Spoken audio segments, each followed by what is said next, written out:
हम कर रहे हैं इनों की तुलना, इनका कंपेयर हम कर रहे हैं, और कंपेयर करने से हमें पता लगेगा कि कौन से भिन्न बड़ी है, कौन सी भिन्न छोटी है, किसका वैल्यू ज्यादा है, किसका मान कम। ठीक है, तो तुलना करने के बाद ही हमें पता चलेगा कौन सी भिन्न बड़ी है, कौन सी छोटी है। जब हमें ये पता लगेगा कि बड़ी है, तब जाके हम उसका असेंडिंग और डिसेंडिंग ऑर्डर डिसाइड कर पाएंगे। हमारे बात सभी। आइए, हमारे क्या है, नीचे की तरफ क्या है, डिसेंडिंग ऑर्डर।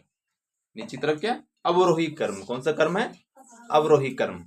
और ऊपर की तरफ हम चाहते तो कौन सा कर्म है, आरोही कर्म। और नीचे की तरफ कौन सा हमारा, ये डिसेंडिंग ऑर्डर है और एक असेंडिंग ऑर्डर, अवरोही कर्म है। आरोही कर्म है और एक अवरोही कर्म है। जैसे में क्या है, हम नीचे की तरफ आएंगे तो सबसे क्या है, सबसे बड़ा आएगा 5, फिर 4, कितना ये 4 3 2 1, और ऊपर की जाएंगे 1 2 3 4।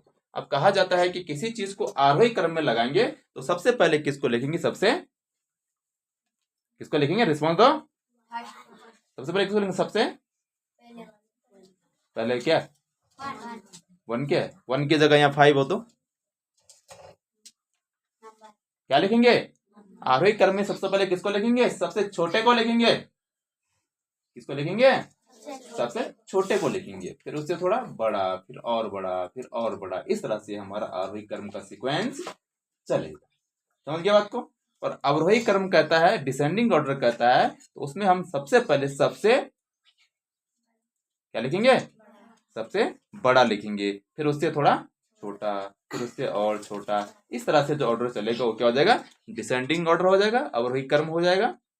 ठीक है, और जिसमें हम छोटे से बड़े की तरफ चलेंगे आरोही क्रम, बड़े से छोटे की तरफ अवरोही क्रम। क्लियर हो गया ना। तो उसको कर्म में लगाने से पहले हमें पता होना चाहिए कि कौन सी भिन्न सबसे बड़ी है, कौन सी सबसे छोटी है। ठीक है, तो ये हमारे पास क्वेश्चन है 2/5, 3/4 अपन 5/6 को आरोही और अवरोही क्रम में सजाइए, इनको आरोही और अवरोही क्रम में लगाइए।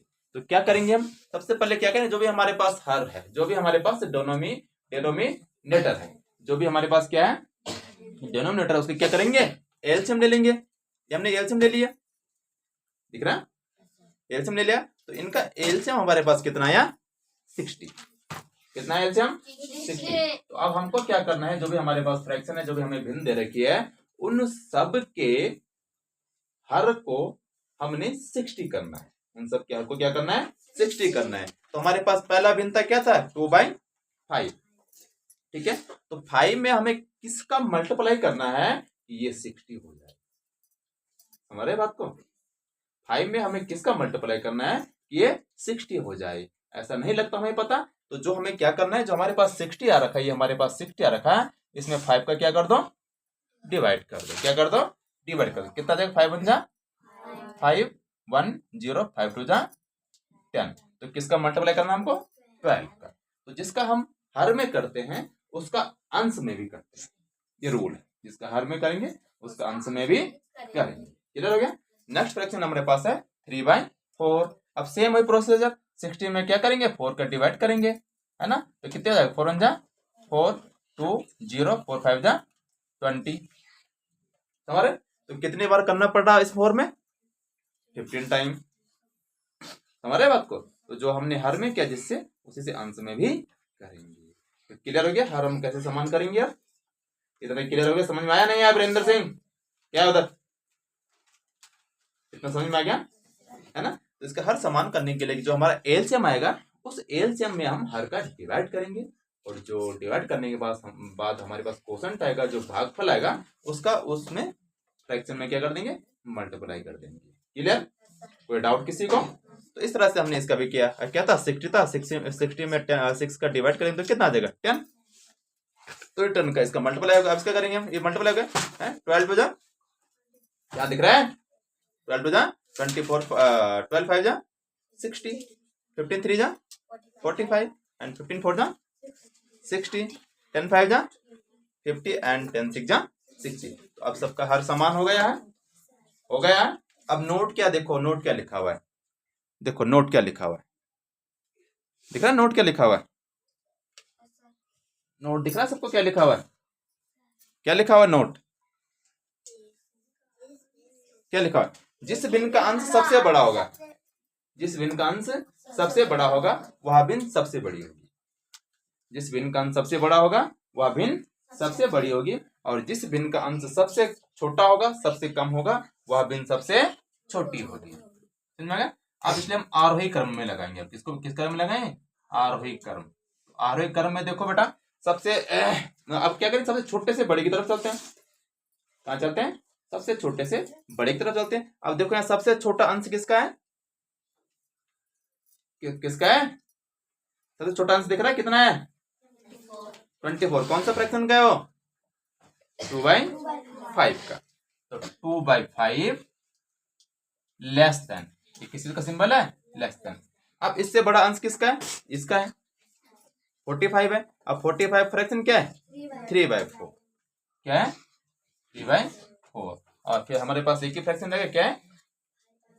इसका इससे बड़ा 5/, क्या हो? क्या नहीं, ये फ्रैक्शन है जो 5 है, ये फ्रैक्शन, इसको ध्यान रखिएगा। इसको क्या है? 5/6। ये क्या हो गया हमारा? आरोही क्रम हो गया। कौन सा क्रम हो गया? आरोही क्रम हो गया। अब अवरोही क्रम, कौन सा क्रम है?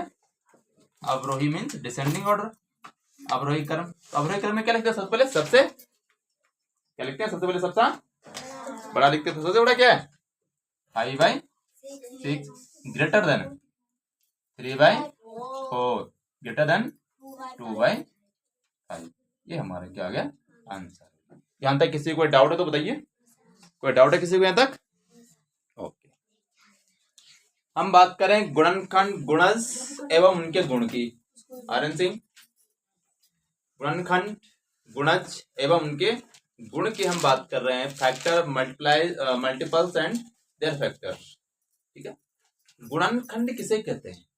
क्वेश्चन है, गुणनखंड किसे कहते हैं? सीधी भाषा में समझो, सिंपल भाषा में समझो कि दी गई संख्या में जिन जिन संख्याओं का पूरा पूरा भाग जाता है और कोई शेष फल नहीं रहता है, वह सभी संख्याएं दी गई संख्या का गुणनखंड है।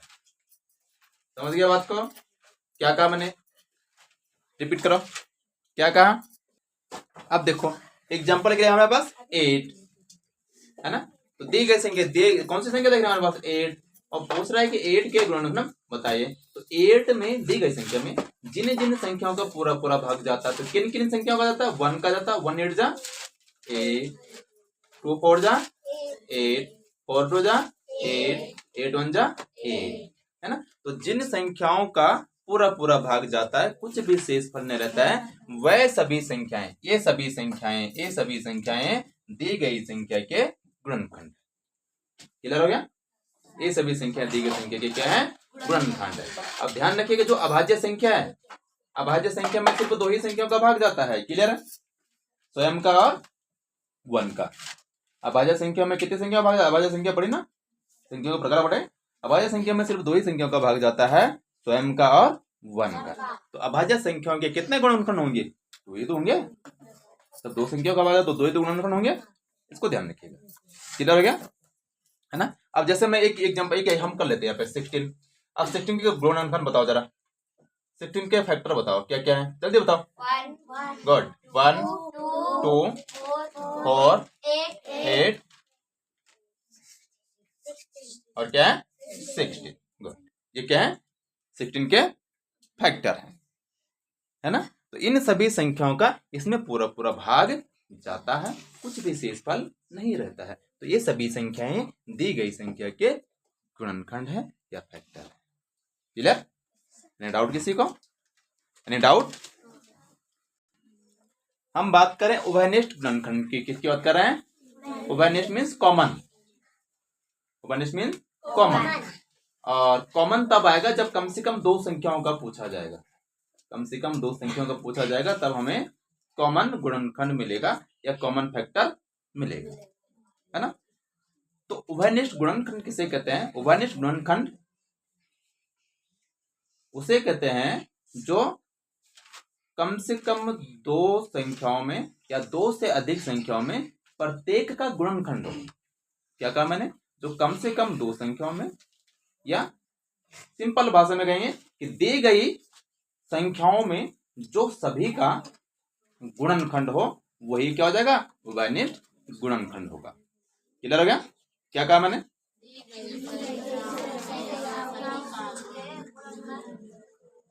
है ना, दी गई यदि पूछा जैसे हमें यहाँ पे क्या पूछा गया, 8 और 16 का, किसका पूछा गया? 8 और 16 का। तो क्वेश्चन वाला हमें 8 का पूछ सकता है, 16 का पूछ सकता है, 3-4 संख्या दे सकते हैं, 8, 16, 24, 30 सब दे सकता है, बहुत सारी संख्याएं दे सकता है ना। तो उन सभी संख्याओं में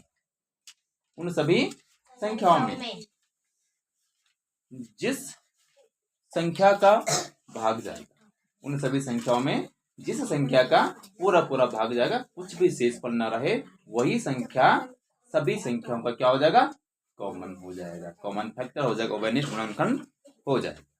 क्लियर? अब जैसे देखो एग्जांपल क्या, 8 एक कह रहे कि 8 और 16 के उभयनिष्ठ गुणनखंड ज्ञात करें। तो 8 के फैक्टर क्या क्या है, 8 के गुणनखंड क्या क्या है, क्या है? 1, 2, 4 और 8।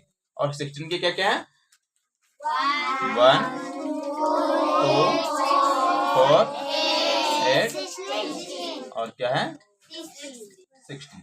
अब देखो ऐसी संख्या क्या है जिस संख्या का दोनों जगह भाग गया, वही क्या हो जाएगा, कॉमन हो जाएगा।